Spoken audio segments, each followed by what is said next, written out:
In this breakdown, I'll show you how we produced, shot, and edited the short film named Cata.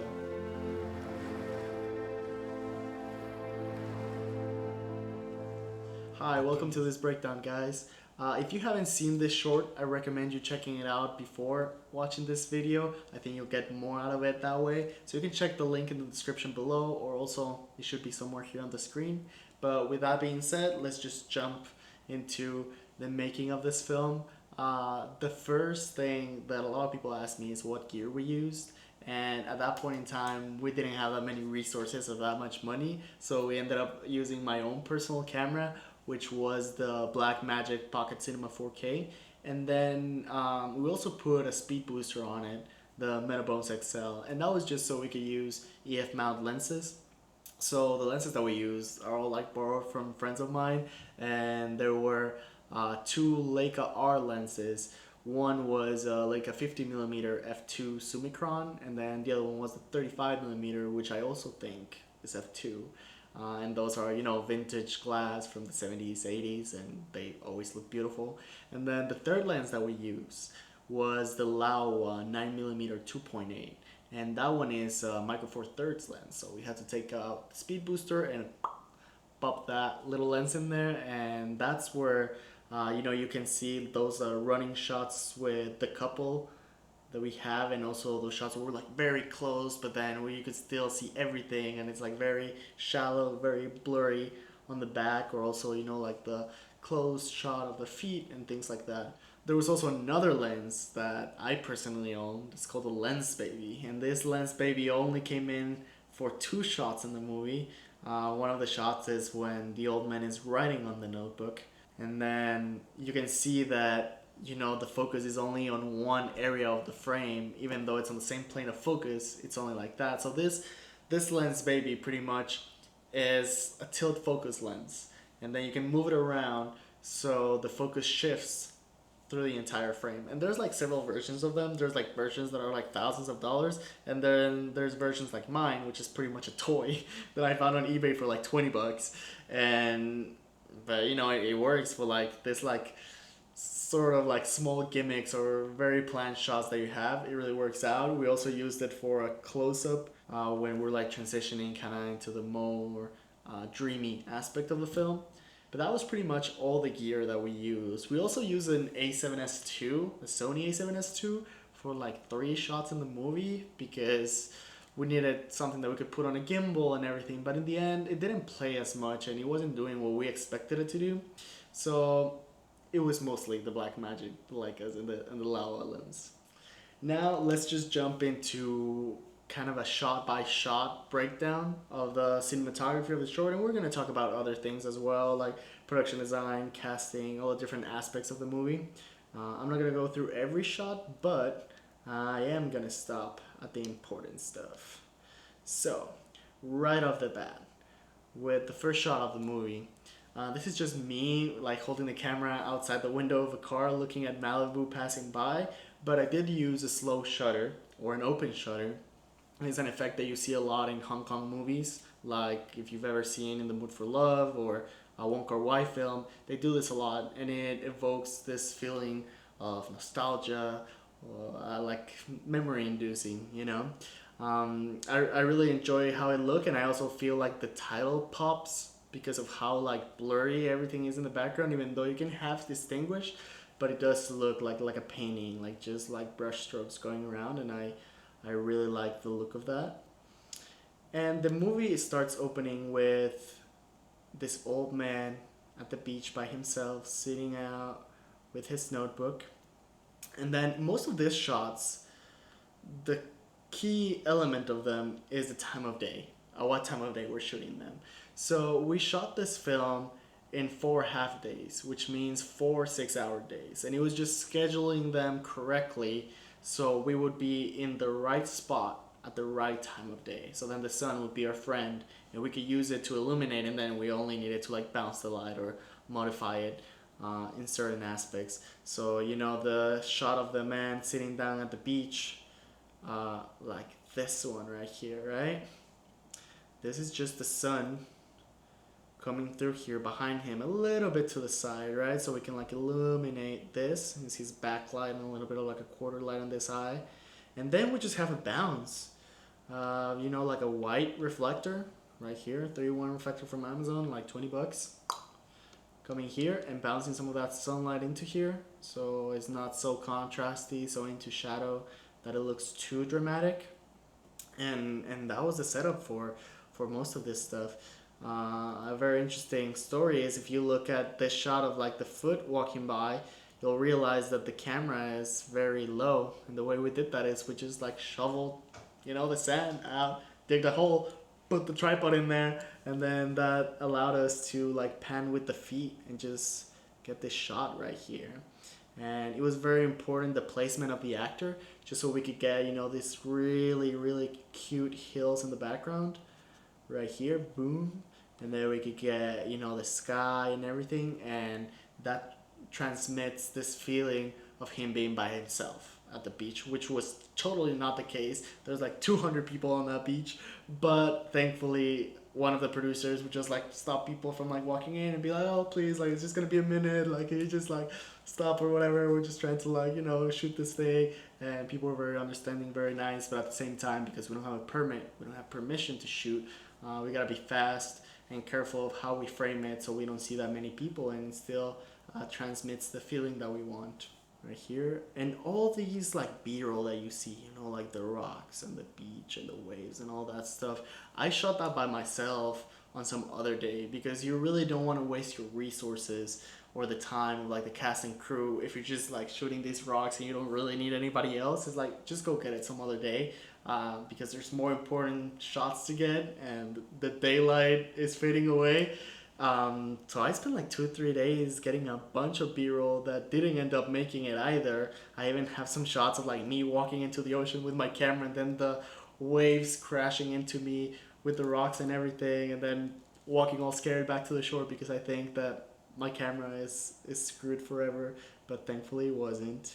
And here, same thing, you know, it's just the sun coming out of like the window of the car, of that back window, and then you can see it's hitting her shoulder right here. And maybe there's a reflector here, maybe not even that. And that's how you just make it work. Right time of day, right place, right time. And then we dolly back here. And this is a tricky one because we didn't have a focus puller, really, and we also don't have like a motorized wireless follow focus. We cannot do this motion, and just like trying to be smooth and like dollying back with it as you go out of focus is really tricky. So this is just an effect that we did in the edit of going out of focus right here. Everything shot in slow motion instead of this car, by the way. And we jump to one of the 2 drone shots of the movie. This was done by my co-cinematographer. He's a really good drone pilot. And again, just being at the right time, right place, just as that sun is setting. There were a few surfers in the waves, but you know, we just masked them out in the edit. Nobody notices, and it goes pretty well. And we jump to the couple, and here they are in the Santa Monica Pier, which you've probably seen 1,000 times. But I really wanted to show that they start sort of in the real world, where, you know, there's other people and then there's this man-made structures and everything, and it's almost like a date how it starts. You know, they don't really know each other that well, and I think that's very well exemplified by this shot of the hands, because you can see that nervousness, that excitement of like, oh, are our hands gonna touch, like, oh, it like touched by accident, and those things that come with very new love, correct? All these shots were done with the A7S II on a gimbal, like a Scion crane, an old one, like 1 or 2, and just going with them.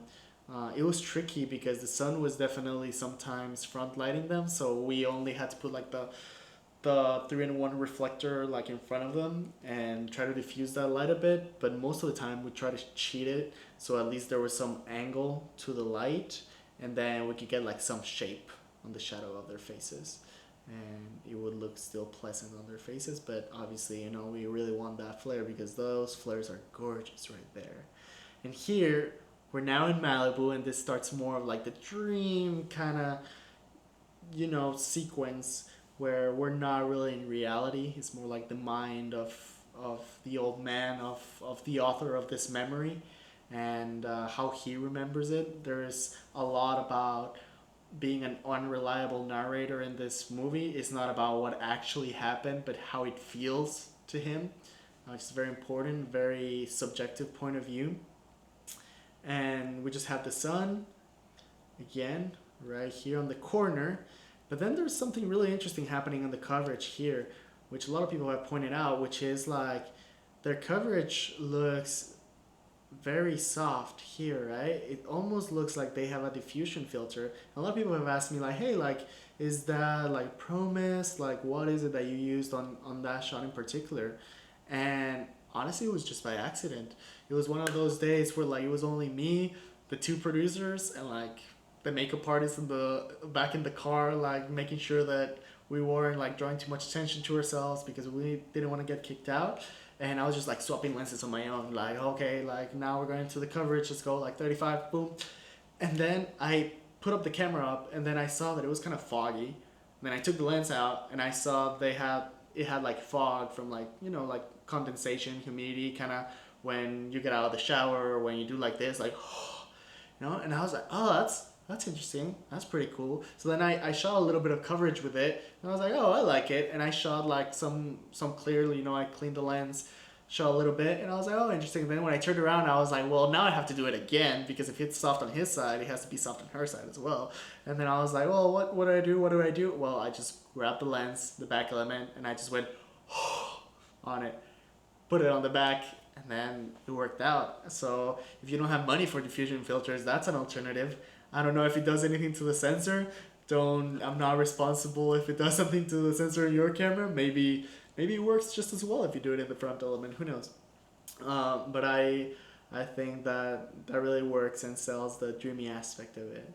And now we're back in Santa Monica, but we're under the pier right now in this dock with these beautiful pillars and then the backlight behind them. And this is really tricky, right? We stumble upon the situation where like when you don't have a big crew and big lights, you have to choose between exposing the background or exposing them, or do like a weird middle. For me, it wasn't that big of a deal because this scene was already like silhouetted in my mind. So it was just like, it's fine if they fall into the shadows. That's okay. And I really like that glow coming out of the background. And here you will see like two of the shots that we use, the gimbal and the Sony A7S II. It's the shots of the feet right here, and then this shot running through them. But that's it. We didn't really use it for much because you see, I like this handheld movement going behind them as they're walking back. I think it's very natural, and it makes you like a third person, like a third part of the couple. And it cuts really well with this part right here where we're just walking with them. And all these right here are with the Laowa 9mm 2.8. Really works for this running around shots. Makes you feel like you're with them, you're kind of like chasing them, following that excitement, that passion of their love, of this date they have. For this, under the blanket, you know, it's just Nikki, the actress, lying down on a blanket, and then two people on top of me and her. I'm just with the camera, and then trying to make her laugh, telling her like stupid jokes or whatever, and then two people on top just moving the blanket, and just directing Nikki to, you know, like now cover the camera with your hand, do this sort of thing. It works really well. Same with this one, you know, the blanket falls on cue, two people next to us just bringing the blanket down. And this is one of my favorite shots right here, and it's probably going to be the thumbnail of the video, so there you go. And again, right place, right time. Malibu, very early in the morning. Like, to get some good light, sometimes you gotta wake up really early. It's like 5, 6 a.m. And going down here into the transition that is gonna turn into the sad, like the melancholy part of the short. And here's with where this drone shot came in. And I had like a lot of hesitancy when it came to this shot because I really enjoy being handheld with them on the ground. It feels almost like it's a home movie, and it's just like a little bit like higher quality, and you know, it feels like a love story that's very grounded. But now I stumble upon the transition, and I feel like this shot was the best way of doing it because it's a very traditional camera movement. If you think about it, it's just like a drone dollying left. And it's more about like the movement of the things in the frame that is about like the camera movement of the drone. If we would have done like some like parallax, like going around them or something like that, I don't know. It would seem like too planned, too staged, too Hollywood, and that's not really what we want. We want to do this more like classical look. So just having this like straight dolly left look really works. And then I love how in the edit we were able to do this black transition with the wave, so we still see as if like a wave of black just covers the screen. And while I was writing the voiceover, when I was like translating the poem to English, I realized, well, this is a very important part, a very important turn for the movie, and I would really like it to be on a black screen, and for them to just like wake up suddenly, just like that. And so this was a perfect transition for when we turn into this very tragic moment where their amazing day just stopped, and their love story needs to end.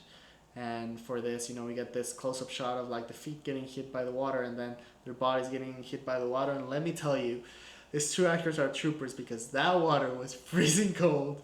Like it's it gets really hot in Malibu during the afternoon, but it gets insanely cold when the sun starts to set. And they were very brave because we had to do this twice, once for the close up and once for the wide with their bodies in it. And they got like splashed in cold water, and they still were like happy and down to do it. So props to them. They're like really brave for doing that. And now we're getting more of this like contrasty look, more shadows and then more muted colors. And now we're getting into the sad part of the story where Joseph here, the actor, you can see him, he's getting more intense, beating himself up about, well, maybe I should have gone back, maybe I should have done that, should have done this, why did I let her go? Which is very important. Joseph is a very, very good actor, and it's so lucky when you get an actor that not only is the best performer, but also has the best look. Joseph just looks incredible, looks like someone that has lived a full life and could tell you stories for days. And he does. He's a very generous performer as well. And we go back here to their reality. So we start seeing more of the land-made structures. So like the pier once again, with all the structures of just the stairs right here. And them just dancing. And here's where the acting cues start being a little bit more subtle. Because in this story, he needs to start to feel a little bit more guilty, and I'll get more into that at the end. But pretty much in the directions that I was giving him, it was more like, okay, like now you feel bad because of this, now you feel even more bad because of this, and that type of thing. So we would get that like natural transition of, okay, I can still figure this problem out, like maybe it's not too bad, maybe we'll still be together, to the point of like, well, no, like it's just never gonna work out, it's not gonna happen. And a lot of this movie ends up being ambiguous at the end on purpose about like what happened, what didn't work out. But I think that's just realism. There's this quote that says something like, there's no happy love story. There's no happy ending in love stories. That's what the quote is, or something like that. I'm probably butchering it. So it's just like, if you want like a happy love story with like a happy ending, you just gotta end it in the middle. So I think people can relate a lot with this, of just a love not working out and there's really no reason for it, or maybe the reason is ambiguous, maybe I don't want to tell you. So we have here Joseph tearing the pages out of the notebook, just cheering himself up. Just very good expression with his mouth and his eyes. And then we jump into my favorite scene of the movie. This is a scene that even now, even after watching it like thousands of times, still gets me emotional.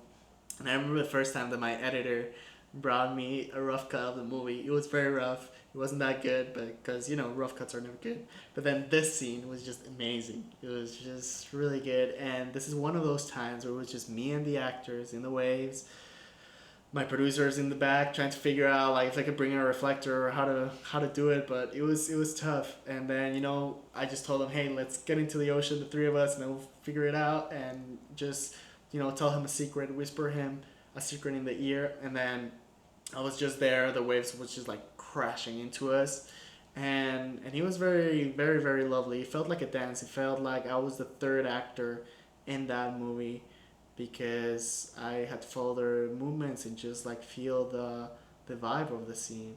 And I think they do such a great job with this scene right here. And Jesse starts getting really emotional, and even more so after we cut, which is kind of tragic, but it happens. Sometimes you gotta kill your darlings and see like, well, this is not serving the story that much, or we gotta get to the next thing so it has like a good impact. But right after we cut away from this, like he has this like lonely tear falling down his cheek. It's just amazing, very very emotional stuff. And then we start seeing Joseph here realizing something, and on his way to walking to the ocean, there's like very passionate shots. Here at sunset, you can see that like the sun is here at the bottom of the screen, already ready to hide behind the hill. And Joseph seeing something, realizing that we found this really cool spot in Malibu where the rocks are here at the bottom and then the waves just crash. And I wish, that maybe the waves were just a little bit more stronger so we could get like almost like SeaWorld, like Shamu inducing waves. But it was, I guess you cannot see that much in this shot, but you could really see sometimes like the waves just like crash and are super super tall. And then we move to the last shot of the movie, which is here the notebook being swayed by the wind, and then Joseph walking into the ocean right there. And I think that's a very powerful shot. Not the shot that I had in mind actually. When I shot listed the story, I had this more elaborate shot of like, oh, we're gonna have the Sony A7S II on a gimbal, then we're gonna start like top down, and then boom, we're gonna end here, and then we reveal him walking into the ocean, and then we rack focus to the ocean. And for one, that's like very complex and very robotic, as a movement, that it doesn't go with the rest of the vibe of the story. Two, we didn't have the resources to do that. So it just wasn't feasible. So then we just like staged this right here, and we kept like trying for the wind to pick up so we would get like the things flapping, but it wouldn't happen. So we just grabbed the 3-1 reflector and we were fanning the notebook. And then we were just like telling Joseph to like, hey, go into the ocean, like further, further. And we had a couple people, just with like life vest and stuff like close by in case he like went in like too far and then we needed to go like fish him out. There's a very interesting editing choice here which a lot of people wouldn't think of. So I usually screen my movies to friends and family so I could get some feedback about like, hey, like did anything feel weird, were you bored at some point, like were you confused by something. And for some reason, even though I never mention it or allude to it directly, everybody was telling me, well, it's sad that like she dies at the end. And I was just like, she dies at the end? That's not what happens, at least in my mind. I know I leave it kind of abstract, but no, in my mind, she doesn't die at the end, And even some people were as far as saying like, oh yeah, like, she has cancer. And I was just like, where did you get that from? But it wasn't only one person, there were like several people. And I don't know if it's something about like the popular culture that we just like assume that she dies. But we realized something very interesting in those test screenings where we were like trying things out to like try to drive people away from that idea. And it was that if we change to this shot right here, you know, where, and this is the one we used, and she's happy in this shot. She's like enjoying herself. She doesn't know what's coming, if you want to phrase it that way. And then he feels sad and guilty, then that's a different element than if she was sad and then he was sad. So that's what we discovered, that it was that if both of them are sad in that sequence, she's sad and he's sad, then people just jump to the conclusion of like, oh, this is a tragedy, she's dying, and they both know it. It's a tragedy that they're both aware of, right? But if she's happy, she's enjoying herself, and then he's sad, it's because he did something, he screwed up, he, brought his fate to this relationship and up onto himself.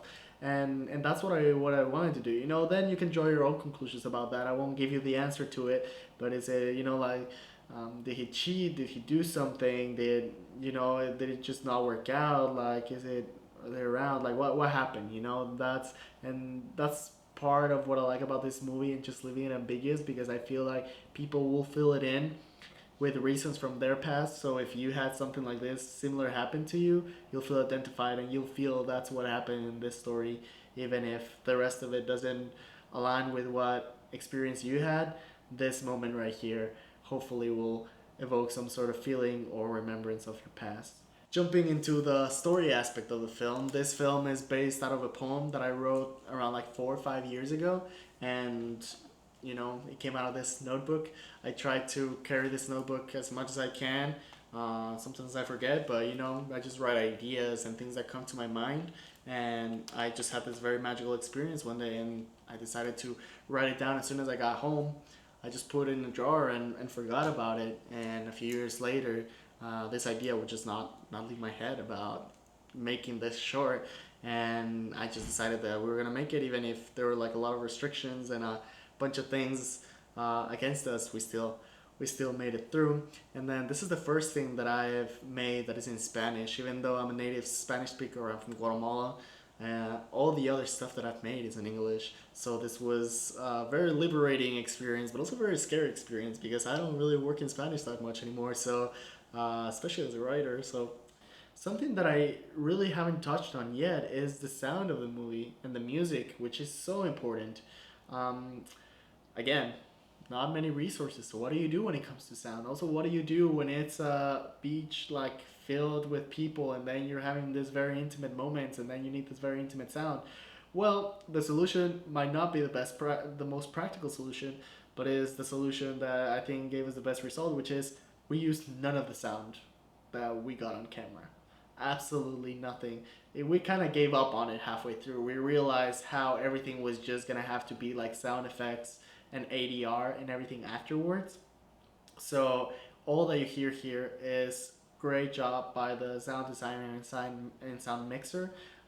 They made all these sounds, including her laughter and the waves and everything. You understand how critical it is for the sound of the waves to be synced with the actual waves. So that's a very important job that our sound mixer slash sound designer did. Incredible job. And then the music, which is very orchestral and dramatic, and it carries you through the piece. Our composer was really good with it. I sent him the short with certain cues about, like, well, I want music here and here and here and here, and it should feel this way. I'm not like a musician by profession. I played like one instrument when I was in my high school years, but that's about it.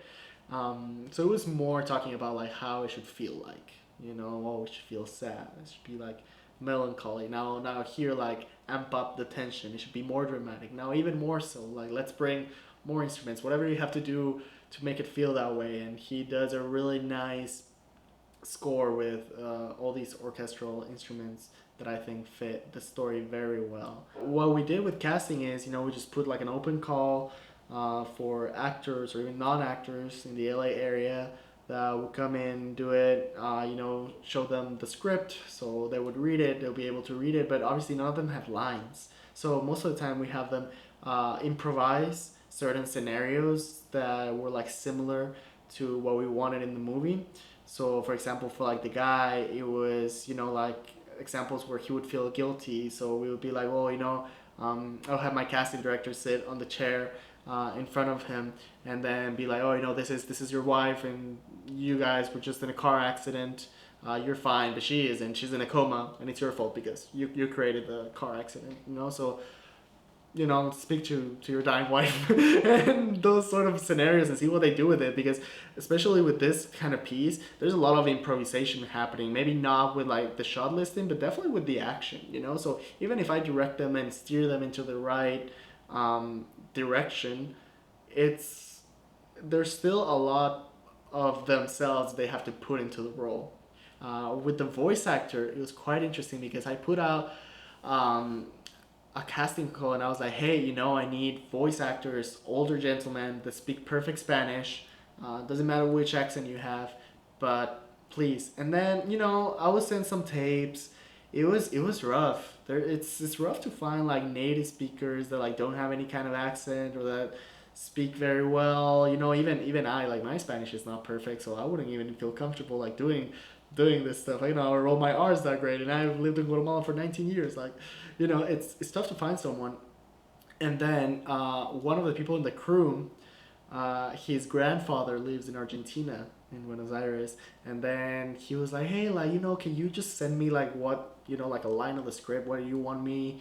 What do you want them to say? Just so I can have my grandpa like send you a voice note." And I was like, "Sure, whatever. Like, it's not gonna come of anything." And then I listened to it, and it was just this like rich voice with an Argentinian accent, and you can see that it's like a marinated voice. This is a man that has like many decades behind of him, and it just sounds incredible. And I was like, "Hey, like, could I please record your grandpa doing the voiceover?" The issue was, again, it's COVID, so how do you record him? We're very lucky that a local radio station in Argentina borrowed us their facilities, and they were recording him in Buenos Aires while I was like directing him through Zoom. And it was just very simple to direct them, because if you do a good job at casting people, you'll barely have to direct. So Jesse and Nikki, the two young characters here in the piece, were such phenomenal actors, and they were very committed to the roles. And I would just tell them like, "Hey, like, now let's walk through here, do this." I would give them very simple directions, and they would do it as their characters, and it would just work out perfectly. And this is one of those times where it was mostly just like me and them, and just capturing this very simple but beautiful moment. Um, a lot of this movie feels like an accident in the sense of how it's shot, but it isn't. It's very well planned. I'll show you some shot lists so you can tell that I'm not just winging it the entire time. But you do need to leave a little bit of space for improvisation and for checking out what the characters are gonna do. And one of these moments is always the most precious in a shoot, because it's something that you didn't have planned and still works out perfectly. Another detail that I think really added up to it was just the wardrobe. And I'm not a production designer. I'm not a costume designer. I fear for anybody that has me in their art department, but I do kind of know what looks good and what looks bad. And also, you do get to like experiment with this stuff and see if it works. So like what we did, especially for the actress Nikki, was we just got like 20 dresses and different sizes and different colors, but all the kind of style that I wanted, because it was very important to me that she had this like type of necklace, this type of dress, you know, and we got all these 20 dresses, and she tried all of them on, and then we saw, okay, which one do you feel comfortable with, and then that narrowed it down to, most of the dresses, and then it's like, okay, so which one of these works the best, especially thinking about like what's the color palette that we have in this short, because like most of it takes place in the beach, and then so our color palette is already like kind of brownish and blue. I didn't want it to be a dark suit. If it was a black suit, I feel like you would think that he's coming from a funeral or something, or especially when it comes to this love story, and we already talked about how like the death element kind of like creeps into people's heads for this. So it was like, well, do we either do like a blue suit or like a white suit? It doesn't really make sense. We just have to make these layers, and this way, we have like the blue here, and then the brown here, and then the gray, and then just his head pops up even more. Something very interesting about the notebook here is this is a notebook, again, like $5-10 on Amazon, and I just liked it because it had this really nice leather cover, and then the paper looks like this old-timey paper.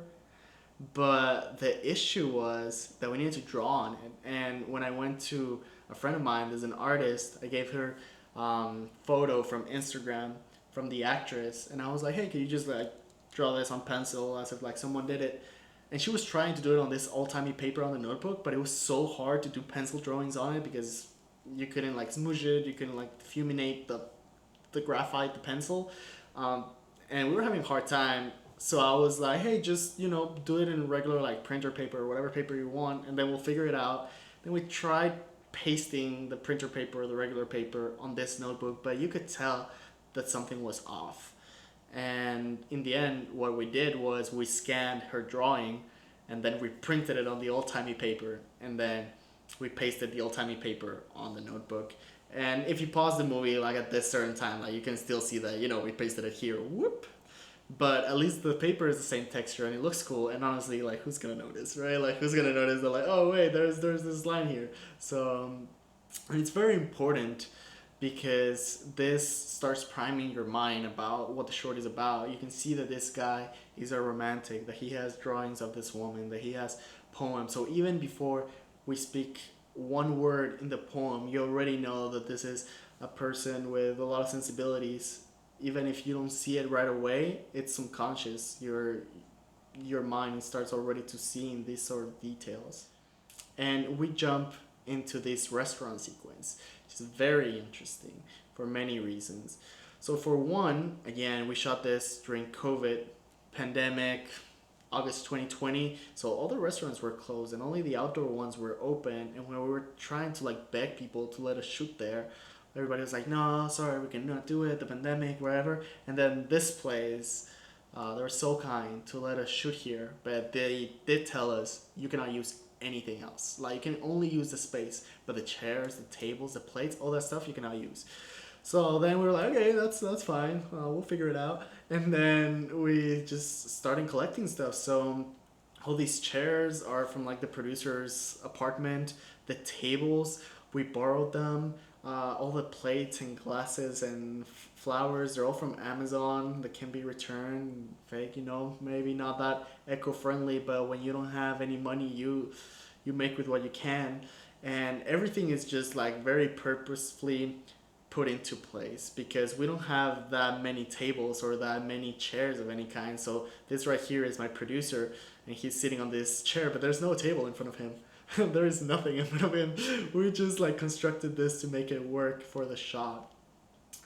Same with like the bottle that pops in the beginning. We only have one shot, so it was like, hey, like you gotta really be careful when you pop this bottle because we only got this one shot, you know. And then we get the mimosas for this shot that is gonna happen right now. You know, we get the wide, and then someone just walks in front of the frame, and then we use that as a mask to transition into this shot.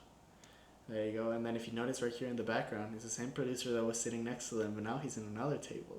Because again, we just moved everything so we could make it work with a few pieces of furniture that we had.